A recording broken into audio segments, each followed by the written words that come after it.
এখন অ্যালায়েন্স পার্টনারের সাথে আমরা একসাথে আমরা ইলেকশন লড়বো কি লড়বো না সেটা তো পরের বিষয়, কিন্তু দে আর আওয়ার অ্যালায়েন্স পার্টনার। আমরা তো আমি তো বারবার বলছি আমরা 28টাতে আমরা বলেছি, কিন্তু 28টাতে আমরা ইলেকশন লড়ব, পরে বাকি আমাদের কেন্দ্রীয় নেতৃত্ব যেভাবে ডিসিশন নেবে, but they are all our alliance partner.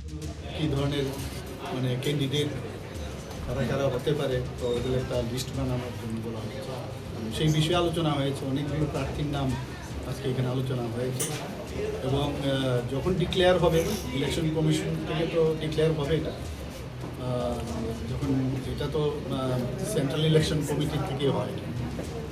এটা গেল 1 নম্বর। আর 2 নম্বর হচ্ছে যে আমাদের এডিসি ইলেকশন নিয়ে আগামী দিন আমরা এডিসি ইলেকশনে কীভাবে আমরা চলবো, আমাদের রাজনৈতিকভাবে আমরা কীভাবে আমরা সামনের দিকে এগোবো, এই বিষয় নিয়ে আজকে আলোচনা হচ্ছে। 2টো বিষয়।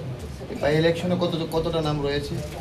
না, এখন অব্দি তো অনেকগুলো নাম তো অনেকেই মানে এসছে, এগুলো আমাদের তো যা সিস্টেম আছে, তো তার মধ্যে আমাদের লিস্ট আমরা দিল্লিতে পাঠাবো, তো আমাদের পদ্ধতি আছে, সেই লিস্ট অনুসারে সেখান থেকে ডিসিশন হয়ে তখন ডিক্লেয়ার হবে। এডিসি থেকে বিজেপি একই লড়ছে না মথার সাথে কোনো দূর?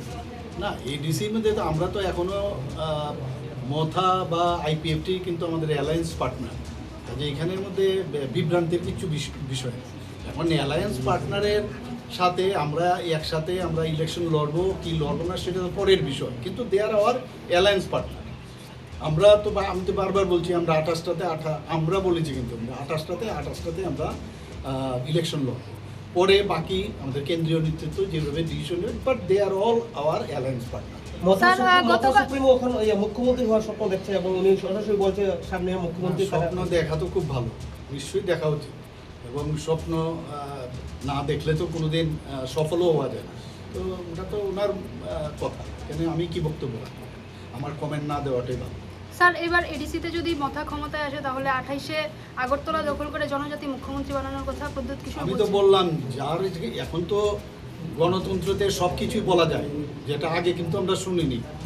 সেই গণতন্ত্র আমি বারবার বলছি, ওদের কাছে এখন গণতন্ত্র বুকের বাতাস। আগে যখন কমিউনিস্ট পার্টি ছিল তাদের দেখাও যায়নি, তখন কিন্তু সেই গণতন্ত্রের বাতাসও ছিল।